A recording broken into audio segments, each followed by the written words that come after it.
हरिओम. आदित्य दादांनी जेव्हा मला विचारलं की तू बोलशील का स्वामीजींवर किंवा त्यांच्या युएस मधल्या आठवणी सांगशील का, तर ते टास्क मला पहिल्यांदा खूप छान वाटलं. नंतर वाटलं की खूप कठीण आहे, कारण खूप वर्षामधलं काय सांगू काय नको असं व्हायला लागलं. तर मग मी थोडेसे एक 7-8 स्लाइड मधनं थोडंसं काही कव्हर करायचा प्रयत्न करते. तर रसिकाताई आपल्या समोर त्या स्लाइड सादर करेल. नेक्स्ट रसिकाताई. ओके.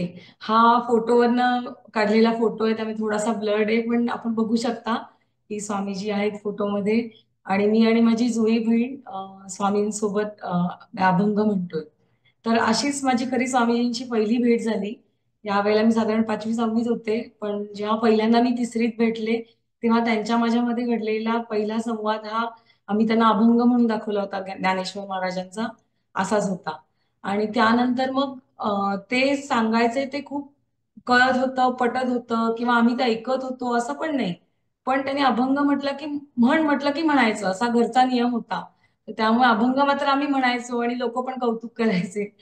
पण असं अशी पहिली सुरुवात झाली. म्हणजे अगदी सुरुवातीपासूनच शिष्य भूमिका वगैरे असं काही नव्हतं.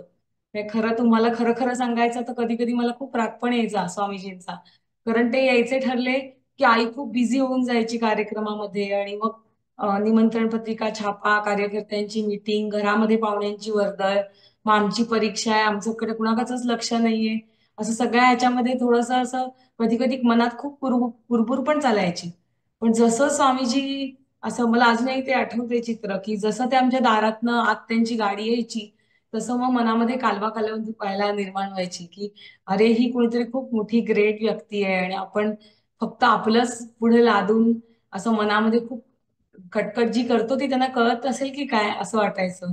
आणि ते मात्र त्याच प्रसन्नतेने आमच्याकडे बघून हसायचे, आमच्याशी वागायचे. म्हणजे जेव्हा मनामध्ये त्यांच्याबद्दल खूप गुरुभाव नव्हता, त्यावेळी त्यांचं आमच्याशी असलेलं बोलणं चालणं तितक्याच प्रेमाने होतं जितकं नंतरही होतं. पुढची स्लाइड. एकदा स्वामीजींबरोबर घरी दिवाळी साजरा करायचा योग आलेला. तर त्यावेळेला अ, हा पाडव्याच्या दिवशीचा प्रसंग आहे स्वामीजींना ओवाळण्याचा. तर असं लक्षात आलं की जेव्हा संतांसोबत आपण दिवाळी साजरी करतो किंवा सद्गुरूंसोबत दिवाळी साजरी करतो, त्यावेळेला जरीचे कपडेही घातले जातात, फराळही खाल्ला जातो आणि सगळे सणही त्या त्या दिवसाप्रमाणे साजरे केले जातात. पण त्याचबरोबर दिवसातनं 2दा रोज ध्यान होत होतं, सकाळी मॉर्निंग वॉक होत होतं आणि त्यांच्याबरोबर गीतेचं लिखाणही होत होतं. तर ह्या पुढच्या चित्रामध्ये आपण बघू शकतो की सुरुबन जे आहे रत्नागिरीला, म्हणजे छान एक समुद्र किनारा आहे, त्याच्यावर आम्ही स्वामींसोबत सकाळी चालायला गेलो. मग एकीकडे जरीच्या कपड्यात चालायला गेलो, कारण तेही त्यांनी विचारली होती की तुम्ही नेहमी काय करता दिवाळीला. तर आम्ही म्हटलं की आम्ही लवकर उठतो, छान कपडे घालतो आणि मंदिरात जाऊन देवाचं दर्शन घेतो. तर म्हणाले चला आपण दोन्ही करू मग. आणि मग आम्ही सुरुबनामध्ये मॉर्निंग वॉक पण केलं आणि तिथे जरी विनायक म्हणून गणपतीचं देऊळ आहे, त्यात जाऊन दर्शन पण घेतलं. पुढची स्लाइड. हा क्लिवलंड ओहायोच्या इथला फोटो आहे. तुम्ही बघू शकता की स्वामीजींनी अतुलदादांच्या खांद्यावर हात ठेवलाय आणि आम्ही सगळे अतिशय म्हणजे असे प्रसन्न आहोत.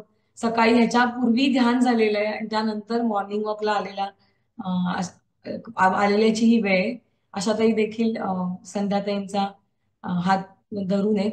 त्यामुळे दोघांच्याही बाबतीमध्ये असं लक्षात यायचं की म्हणजे स्वामीजींच्या बाबतीत विशेष करून लक्षात यायचं की जे गोंदवलेकर महाराजांनी म्हटलंय की माझा राम सखा मी, अम, मी रामाचा दासनित्य बोलावे, तसं सख्यत्व त्यांच्या साईडने होतं. ते आमच्याशी अतिशय मित्रत्वाच्या नात्याने वागायचे, पण आपल्याकडनं आपणच नेहमीच त्यांना सद्गुरु स्थानी मानत आलेलो. पुढे. हा एक क्लिवलंडचाच फोटो आहे. तर समुद्रकिनारी हे पोहायच्या आधी आम्ही म्हणजे चालायच्या आधी आम्ही ध्यान केलेलं सगळ्यांनी. त्याची एक झलक आहे. अजून एक समुद्रकिनारी ध्यान करण्याची छोटीशी आठवण आहे. मागची स्लाइडच ठेवा. हा. की आता आपण बघतो की सकाळी सकाळी चालतात किंवा दिवसभर लोक टुरिस्ट चालत असतात, तर ही सगळी जी वाळू असते ना, तर ती वर खाली होते, त्यात लोकांच्या पायाचे ठसे पडतात. तर थोडंसं तिथे अति असं काही काही गोष्टी अति डिसिप्लिनने असतात युएस मध्ये. तर तसं फ्लोरिडामध्ये ही वाळू पण अशी सपाट करायचं काही मशीन असायचं, की ते मशीन येऊन सगळा तो असा समुद्र किनारा गुळगुळीत करून टाकायचं, म्हणजे कुणाच्या चपलांचं हे दिसलं नाही पाहिजे असं. तर एकदा मला ते ती आठवण आहे की फ्लोरिडामध्ये आम्ही इतक्या पहाटे ध्यानाला बसलो होतो तिथे, आणि जस्ट आमचं ध्यान आटपत नाहीये तो त्यांचं ते मशीन आलं आणि ते गुरुर गुरुर करून सगळा समुद्र किनारा साफ करायला लागले, म्हणजे सपाट करायला लागले.